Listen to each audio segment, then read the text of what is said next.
বিশ্বের তাপমাত্রা কেবল বাড়ছেই না, বরং বেড়ে যাওয়ার গতি এখন আগের চেয়ে অনেক বেশি।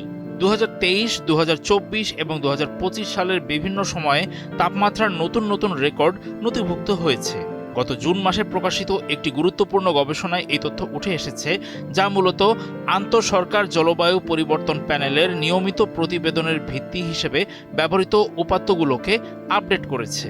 নতুন এই গবেষণা অনুসারে বর্তমানে প্রতি দশকে পৃথিবীর গড় তাপমাত্রা 0.27 ডিগ্রি সেলসিয়াস হারে বাড়ছে। এটি 1990 এবং 2000-এর দশকের তুলনায় প্রায় 50% বেশি দ্রুত। সেই সময় উষ্ণায়নের হার ছিল প্রতি দশকে প্রায় 0.2 ডিগ্রি সেলসিয়াস। সমুদ্র পৃষ্ঠের উচ্চতা বৃদ্ধির গতিও এখন অনেক বেশি। 1900 সালের পরবর্তী দশকগুলোতে যেখানে এই বৃদ্ধির হার ছিল বছরে 1.85 মিলিমিটার, গত এক দশকে তা বেড়ে দাঁড়িয়েছে বছরে প্রায় 4.5 মিলিমিটারে।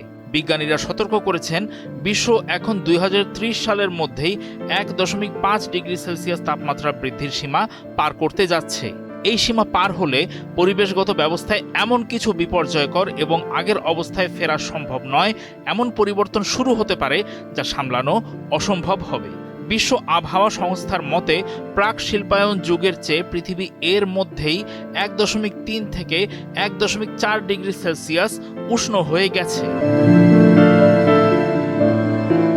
এর মধ্যেই সাগরের উষ্ণ জলের প্রবাল প্রাচীরগুলো উপর্যুপরি সামুদ্রিক তাপ প্রবাহের কারণে ধ্বংসের দোরগোড়ায়। এছাড়া গবেষকরা গত অক্টোবরে সতর্ক করে জানিয়েছেন, বন উজাড় এবং 1.5 ডিগ্রি সেলসিয়াসের বেশি উষ্ণায়ন চলতে থাকলে অ্যামাজন রেইন ফরেস্ট দ্রুত সাভানা বা তৃণভূমিতে রূপান্তরিত হতে পারে। এমনকি গ্রিনল্যান্ডের বরফ গলা পানি আটলান্টিক মহাসাগরের গুরুত্বপূর্ণ স্রোত বন্ধ করে দিতে পারে, যা ইউরোপের শীতকালীন আবহাওয়াকে চরমভাবে প্রভাবিত করবে। দক্ষিণ মেরু বা অ্যান্টার্কটিকায় সমুদ্রের বরফ কমে যাওয়া নিয়ে বিজ্ঞানীরা খুবই উদ্বিগ্ন।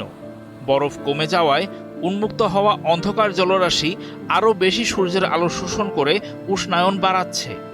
এটি ফাইটোপ্ল্যাঙ্কটনের বংশবৃদ্ধিতেও বাধা দিচ্ছে।